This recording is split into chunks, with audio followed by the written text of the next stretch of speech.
یہ بتا سکتے ہیں کہ کس قسم کی غم سے، کس قسم کی سیڈنس ایکسپیرینس کی تھی نبی السلام کے آپ کا پاپ، تو غم بھی کیسا دیکھا؟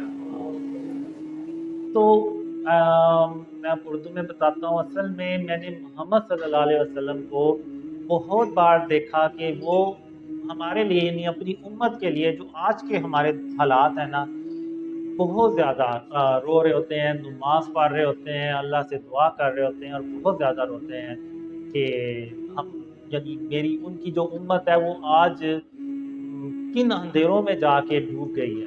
تو یہ سارے جو ڈریمز ہیں ابھی آپ کو بتائیں، یہ ڈریم شیئرنگ سے پہلے کے ہیں. جب ڈریم شیئرنگ کا اللہ نے حکم دیا تو پھر اس کے بعد میں نے جنوری 2015 میں ڈریم شیئر کرنا شروع کیے.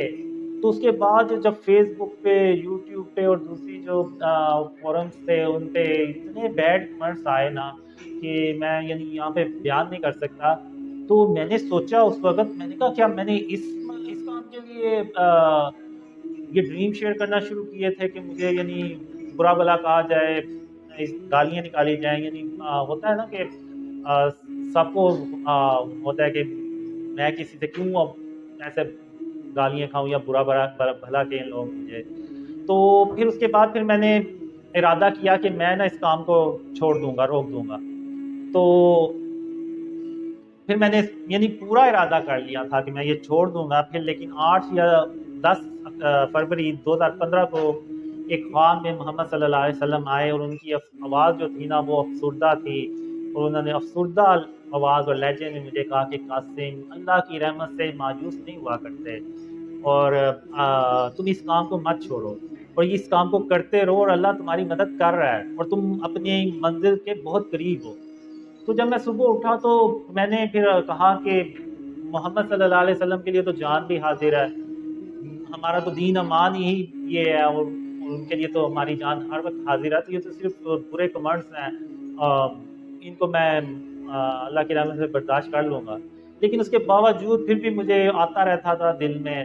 تو پھر مارچ 2015 میں اللہ نے مجھے خواب میں کہا کہ قاسم، یا تو وہ کام کرو جس کا میں نے تمہیں حکم دیا ہے، یا پھر ان اندھیروں میں ہمیشہ ہمیشہ کے لیے بیٹھے رہو، اور تم میرا یقین کرو میں تمہیں تمہاری منزل تک باحفاظت پہنچاؤں گا. تو جب اللہ بات کرتا ہے نا تو وہ پھر دو ٹوک بات کرتا ہے. وہ پھر یعنی آپشن کوئی اور نہیں ہوتی. تو پھر میں نے کہا کہ میں اللہ پہ بھروسہ ضرور کروں گا اور کرتا بھی رہا ہوں، اور میں ان خوابوں کو شیئر کرتا رہوں گا. اور پھر مجھے بس یہی تھا کہ بڑھیا 2-4 لوگ یقین کر لیں گے، لیکن اتنے لوگ یقین کر لیں گے یہ میں نے کبھی بھی نہیں تھا سوچا. تو یہ سب اللہ کی رحمت ہے اور یہ اسی کی مہربانی. اور اس کے بعد میں نے دوسرے ڈرینز میں بھی دیکھا محمد صلی اللہ علیہ وسلم بہت پریشان ہوتے ہیں. کچھ ڈرینز میں ہوتا ہے ان کو تھوڑا سا یعنی غصہ بھی آتا ہے کہ میری امت کا بات سن کیوں نہیں رہی. تو ایک ڈریم میں یعنی وہ محمد صلی اللہ علیہ وسلم ایون یہ بھی بتاتے ہیں کہ قاسم میری امت کو یہ پیغام دے دو تاکہ قیامت کے دن میری امت میرے اوپر یہ الزام نہ دے سکے کہ آپ نے ہمیں قاسم کے خوابوں کے بارے میں بتایا ہی کب تھا. اگر بتایا ہوتا تو ہم اس کے خوابوں پہ ضرور یقین کرتے. تو یعنی یہاں تک محمد صلی اللہ علیہ وسلم نے کہا تھا کہ میری امت مجھے کوئی قیامت کے دن الزام نہ دے سکے. تو اس طرح کے میں نے ڈریمز جو ہیں وہ کافی دیکھے.